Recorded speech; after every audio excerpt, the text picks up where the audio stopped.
Greetings, Israel. This is another teaching by Teo Ministries. Today we're going to discuss Isaiah chapter 11, verses 11 and 12. Where are the true Hebrews? So according to the scriptures, we identify the location of the scattered tribes of Israel prior to their return to the land of Israel. So let's find out where they are and see if we can put together those biblical locations with modern day locations. So let's begin. And it shall come to pass in that day that the Lord shall set his hand again the second time to recover the remnant of his people which shall be left from Assyria and from Egypt and from Pathros and from Cush and from Elam and from Shinar and from Hamath and from the islands of the sea. And he shall set up an ensign for the nations, and shall assemble the outcast of Israel, and gather together the dispersed of Judah from the four corners of the earth. Assyria, the first nation mentioned in that verse, was the region located in the ancient Near East, which, under the Neo-Assyrian Empire, reached from Mesopotamia, modern-day Iraq, through Asia Minor, modern-day Turkey, down through Egypt. The empire began modestly at the city of Ashur, known as Subartu to the Sumerians, located in Mesopotamia, northeast of Babylon, where merchants who traded in Anatolia became increasingly wealthy, and that affluence allowed for the growth and prosperity of the city. So modern-day Turkey, as we just indicated, was part of ancient Assyria. The Afro-Turks, today's little-known black minority, reclaims its past. Descendants of African slaves sold to the Ottoman Empire, Afro-Turks seek to revive their ancestors' traditions, but there are barely any left. Today, the number of Afro-Turks is estimated at only a few tens of thousands.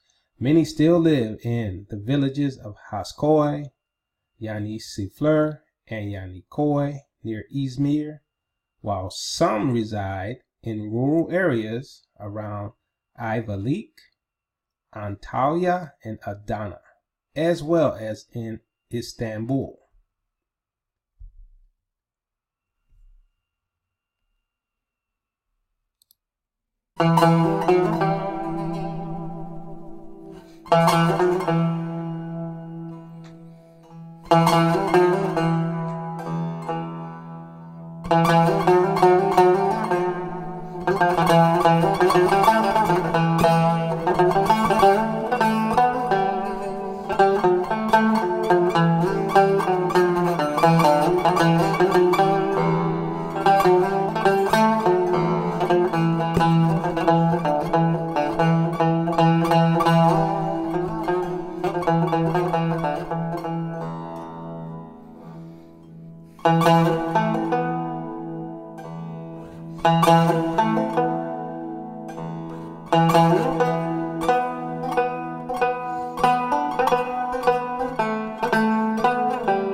So, as you can see, the people of Israel are black and reside in the locations defined in the scriptures, specifically Isaiah 11, verses 11 to 12. But we have some more areas to cover, so let's continue.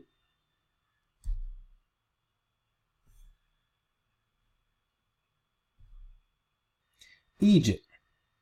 A trip to the Nubian village on Elephantine Island, located in the Nile River near Aswan, is a fun way to relax and soak up some of the region's fascinating past.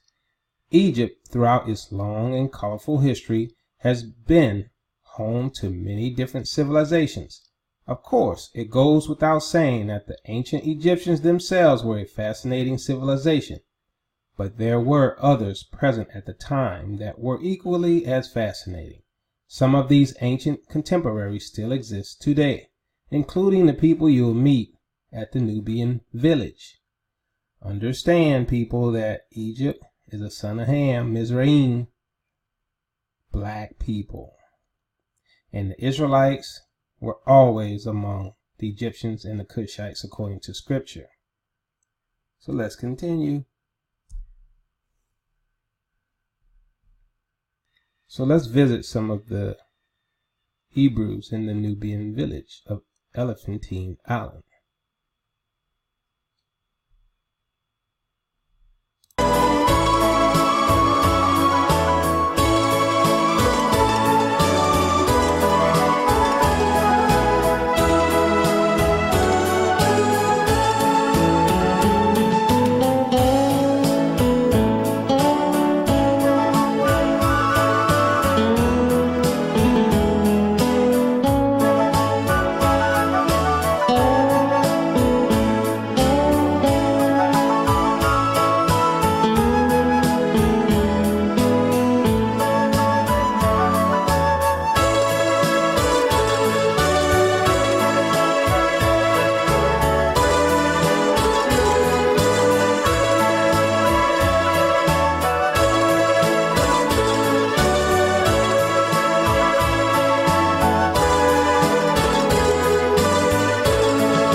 We have quite a few tourists, but as you can see, the people of Elephantine Island are a Negro people.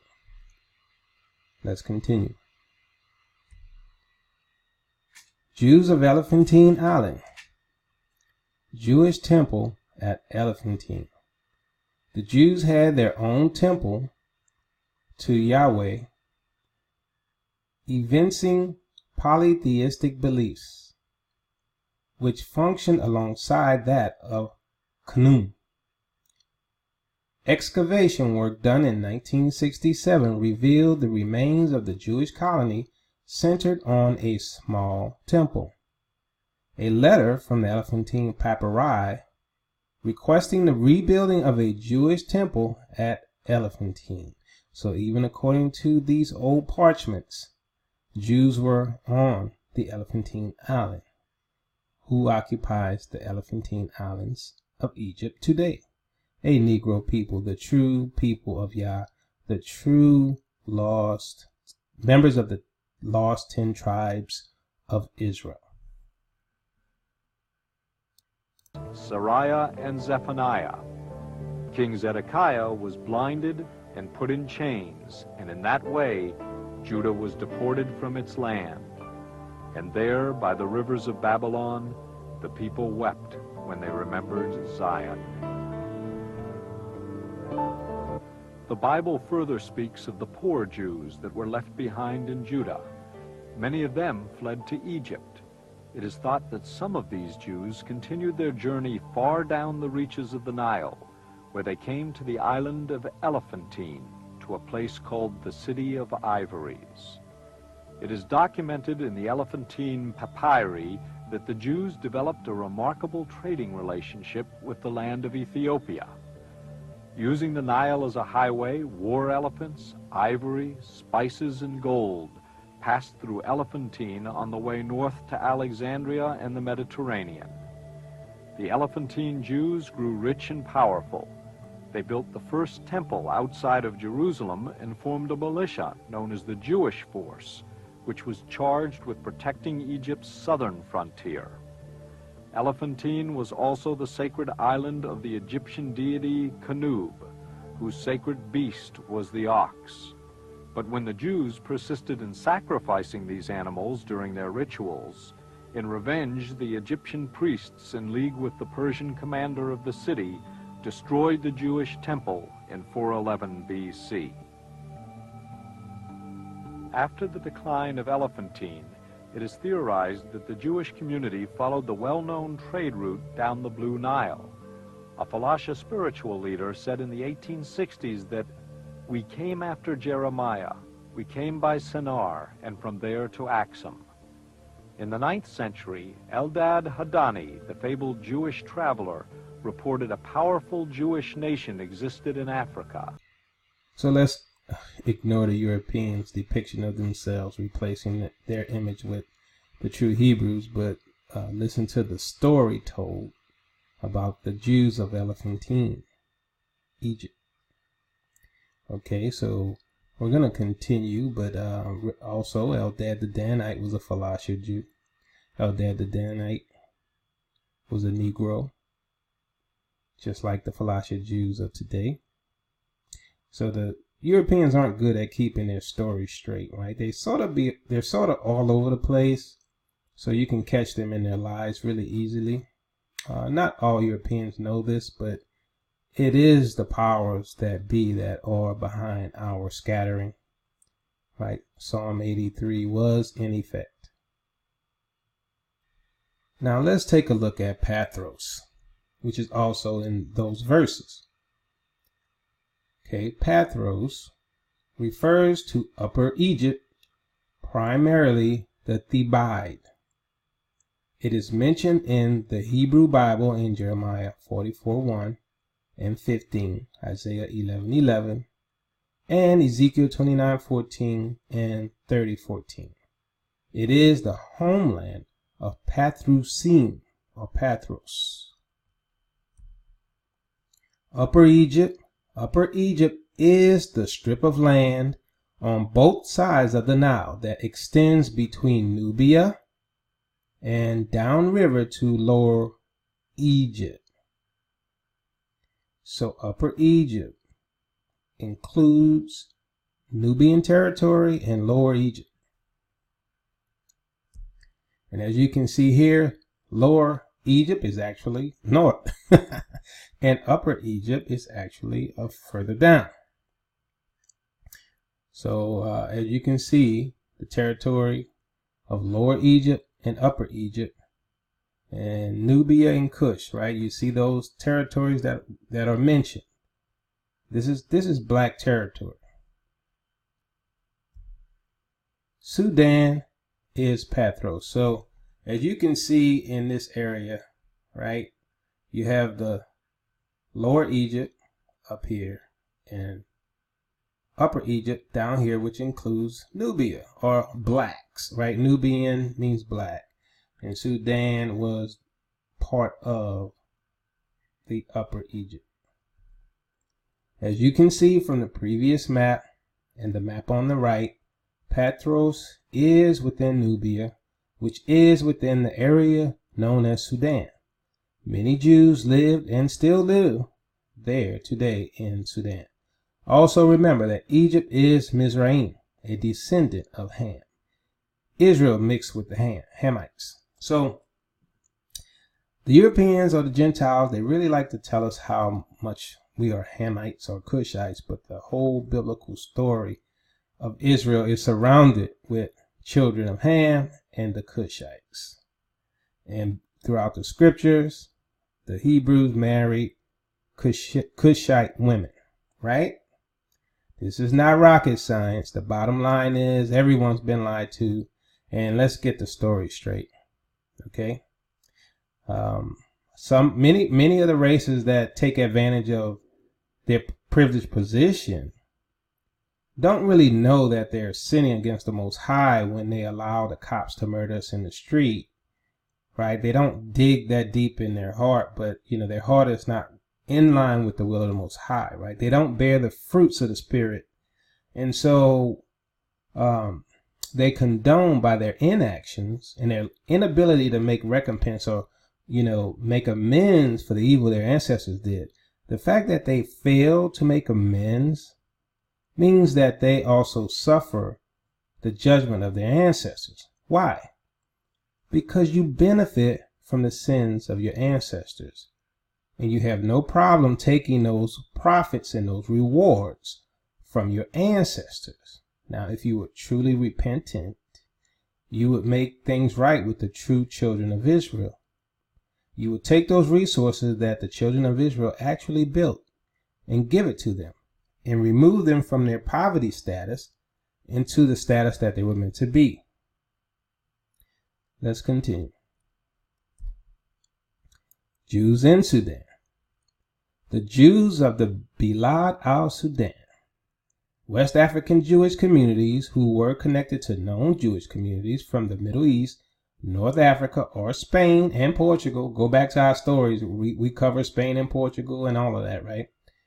We talk about the Bantus. Go back and learn your history. Various historical records attest to their presence at one time in the Ghana, Mali, and Songhai empires, then called the Bilad as-Sudan, from the Arabic meaning land of the blacks. Jews from Spain, Portugal, and Morocco in later years also formed communities off the coast of Senegal and on the islands of Cape Verde. These communities continued to exist for hundreds of years, but have since disappeared due to changing social conditions, persecution, migration, and assimilation. The Jews are still there. Go watch our previous videos and we break it all down. We break down Morocco, right? In our video that talks about the land where no man dwelt, right? We talk about the territories that the Hebrews migrated through in the Bantu video. We talk about Spain. We talk about Portugal and how they sent us to Sao Tome, Cape Verde as well. It's all there. Cush is Ethiopia. So according to the Bible, Cush can be translated as Ethiopia and is in certain translations. Everyone knows about Beta Israel, the black Cushite / Ethiopian Jews, right? Beta Israel, modern Beta Israel, also known as Ethiopian Jews, are Jews whose community developed and lived for centuries in the area of the Kingdom of Aksum and the Ethiopian Empire that is currently divided between the Amhara and Tigray regions of Ethiopia and Eritrea. Most of these peoples have immigrated to Israel since the late 20th century. So why did the fake Jews allow the true Jews, some of the true Jews, to come to the land of Israel that they occupy? Because there are many documents that clearly speak about the Falasha Jews being Hebrew Israelites, or the true descendants of Jacob. So in order to cover it up, want to keep these people quiet, you let them over. You don't want people to dig any deeper than they have to into the background of the true people of Yah. Yah calls the true people of Yah, he calls them his inheritance, his chosen. And the world hates that, and the world has subjugated his people worldwide and has successfully made them the tail and not the head in every nation worldwide, which is why I don't care where you go, our people run nothing, including Africa. Our people run nothing. We have the European colonizers have figureheads in place, power heads that represent the British and the French and Spanish groups and their interest in Africa, while the people are still poor and suffering. But the two sticks are becoming one, which is why you see this unity happening worldwide, why you see in Africa the free trade group among the African Union. The two sticks are in the process of becoming one. The bones are waking up and understand that the Cushites have, in most cases, have been our ally, which is why Israel runs to Egypt and Cush when they are in trouble, right? They are our allies in most cases. You know, a lot of our people have hate in their heart, but these people have helped us in most cases, okay? Elam, Elamite, Hotami, Akkadian, Elam also called Susiana, ancient country in the southwestern Iran, approximately equivalent to the modern region of Kazakhstan. 4 prominent geographic names within Elam are mentioned in ancient sources: Awan, Ashan, Shamash, and Susa. Susa was Elam's capital, and in classical sources the name of the country is sometimes Susiana. So as you can see here, Elam is part of Iran. Let's find out where our people are so we can get them back. Well, we know Yah's going to return us all together, right? And no one ever said that we needed money to go back home and all of this stuff, right? We got people saying, oh, well, you know, if you need money to go home, then Yah ain't trying to send you there because he said he going to send us. Yes, he's going to send us. We won't need money. Some people just want to go home early. They want to go to among their own people in Africa, right? Some are talking that. They just want to get away from the horrors they've experienced in the land of their captivity. That's what I've heard. I haven't heard anyone say that you have to move yourself to Africa. Have you? I haven't heard it. Haven't seen it. No one said that. No one has said that Africa is the land of Israel. No one has said that. I've heard people say that Israel exists on the tectonic plate of Africa because Africa is a continent with many countries, and Israel happens to be one of the nations that resides on the continent of Africa. So Elam. Elam is Iran, and we have Afro-Iranians living there. Black Iran, the forgotten legacy of enslaved Africans in Persia, is being resurrected. Although Iran receives attention these days for a number of things, including the nuclear deal it reached with the U.S. and other nations, there are other aspects to the nation and its history that have remained elusive. Take, for instance, the history of Africans in Iran. Slavery had existed in the country for hundreds of years, and yet Iranians have not come to terms with their past. If they understand it at all, understand, everyone who enslaved the children of Israel will become slaves. That's scripture.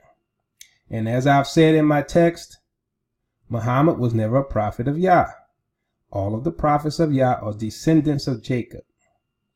Muhammad is a descendant of Ishmael and was never chosen.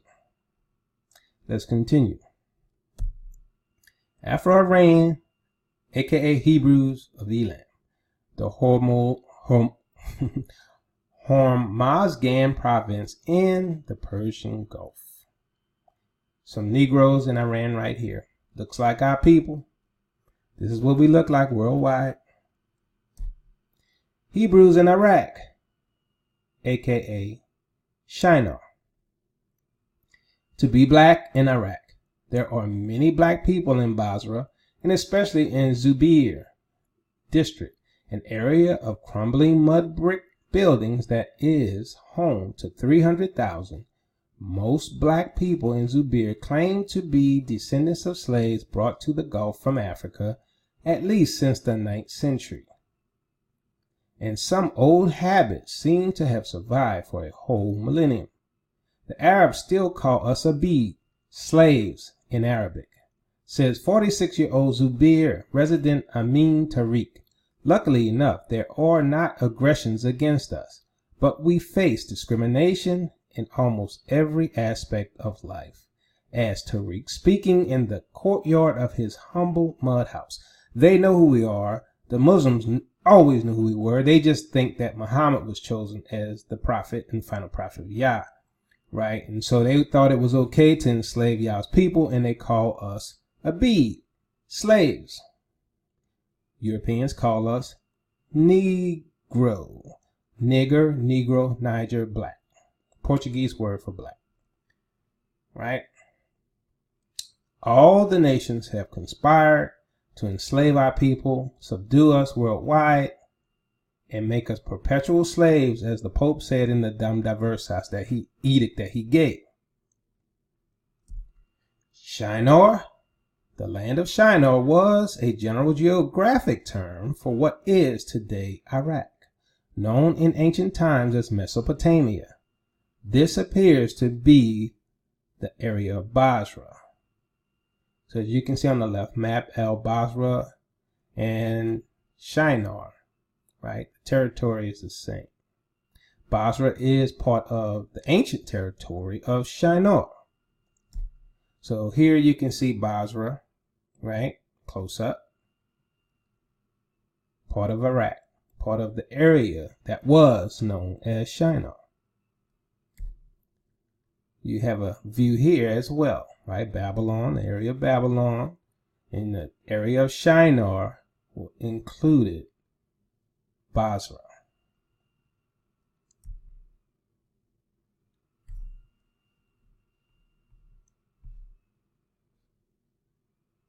They are still being called by their ancestral names, slaves. Black Iraqis who have lived for hundreds of years in the southern province of Basra say they are discriminated against. There are traditions in the society.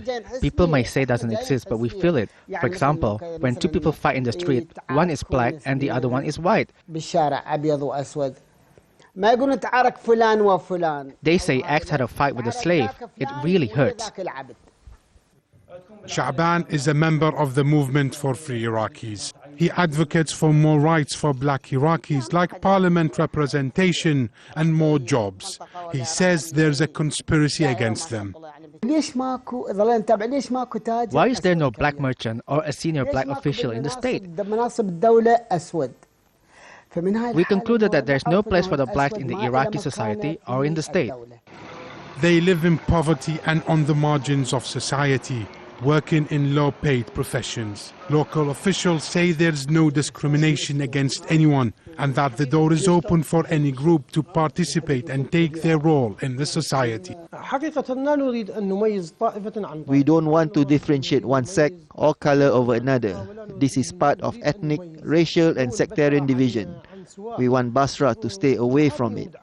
But if there's a big group like the blacks in Basra, they should and can compete with the other sect or groups in the elections. But some black Iraqis say they are not treated the same way as other minorities.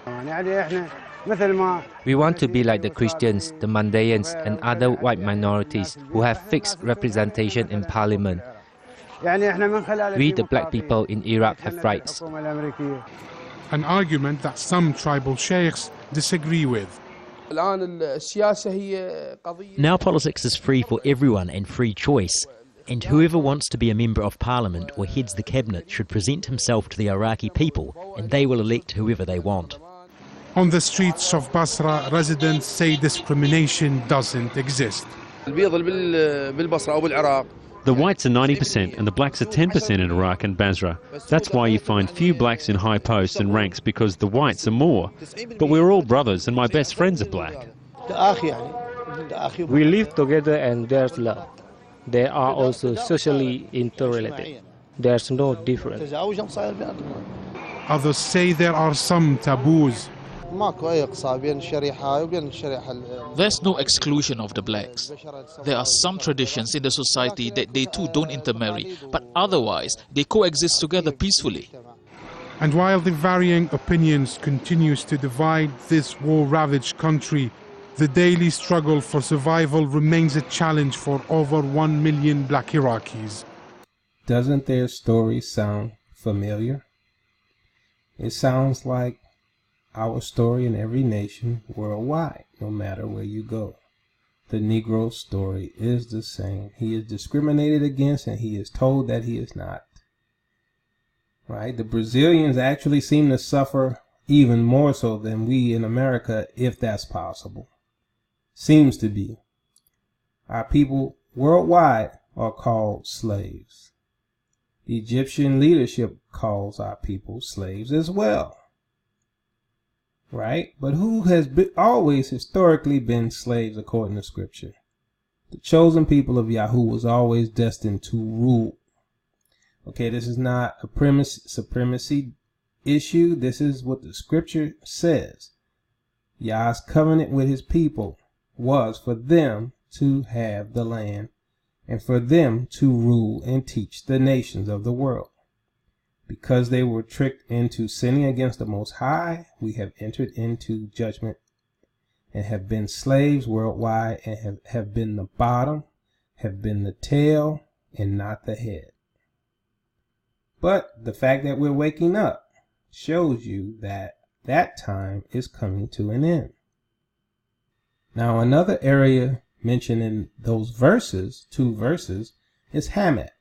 Hamath fortress, the capital of one of the kingdoms of Upper Syria of the same name, on the Orontes in the valley of Lebanon, at the northern boundary of Palestine, at the foot of Hermon towards Damascus.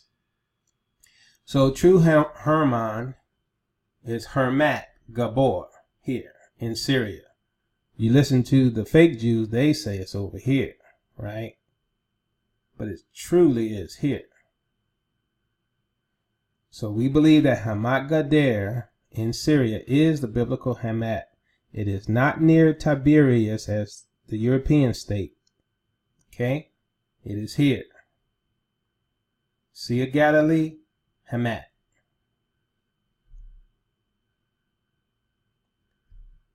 Black in Yarmouk Basin. Hebrews in Hamath, Syria. The Yarmouk Basin appears to be the location of Hamath in Syria. Afro-Syrians of Yarmouk Basin people, also referred as black people of Yarmouk Basin River, or black Syrians, are grouped as an Afro-Arab tribe in Syria. They can be found in Syria and some parts of Rabbah in present-day Jordan. They have clans such as the Bayat al-Sudi, Bayat Abu Samir, Bayat Abu Marah, and other clans. It is said their ancestry can be traced to present-day Sudan, or Jordan, right? Sudan, Judah, and other parts of East Africa, such as present-day Kenya, Tanzania, Rwanda, and Burundi. Another area mentioned in those verses is the islands of the sea. We have countries like Papua New Guinea who fit that bill, right, which is off the coast of Australia, New Zealand, Burma, Thailand, Kampuchea, Malaysia, Indonesia, the Pacific Islands, e.g. Fiji, Solomon, Samoa, as well as states like India, Pakistan, and China have had or still have sizable Aboriginal Africoid populations. So many years ago, I saw this video where the Indonesian soldiers were in Papua New Guinea. And one of the black men there was like, well, why are you trying to kill me? What did I do? I didn't do anything wrong. And I watched the soldier chop him in his gut. And his gut spilled out, chopped him on his arm, right? I watched that, right? And that video is not available today, but it was very disturbing, the things that the other nations have done to Yah's people. And we also have the dispersed of Judah mentioned in verse 12. As we all know, Judah was dispersed as slaves around the world. Israel is in the Americas and the rest of the world, soon to return home. Persecution is coming, as we have told you. The synagogue of Satan are making their final moves. They know that they have to try and take over now because the 400 years are over for our captivity. Get ready, Israel, for the biggest family reunion in history. Before then, there will be some hard times, although I believe relatively short. So go back and watch our end time prophecy videos and see what we say about how things are going to play out. And it's going to be very interesting, very intriguing, but the scriptures do support what we're teaching. Okay, there's some hard times coming prior to us returning home. But that's why scripture says, no longer will they say, bless the Lord who led Israel out of the land of Egypt, but bless the Lord who led Israel out of the land of the north and all the nations where they have been scattered. So if you like what we do, please become a Patreon member to help Teo continue to reach the awakening Hebrews around the world. That's at patreon.com/TEOTW. We also have alternate video sites. With the increased persecution of alternate news and conspiracy sites, Teo Ministries is creating a backup channel. If you can no longer find us on YouTube, we will be at BitChute as our primary site and Black Junction TV as our secondary site, until Black Junction TV gets to a point where they can handle larger video sizes. So please save these links because persecution is increasing and will hit high intensity very soon. Our social media is at teoministries.ning.com, bitchute.com/channel/TEOTW, Black Junction TV/TEOTW7101. Peace and blessing, Israel. Your captivity is ending.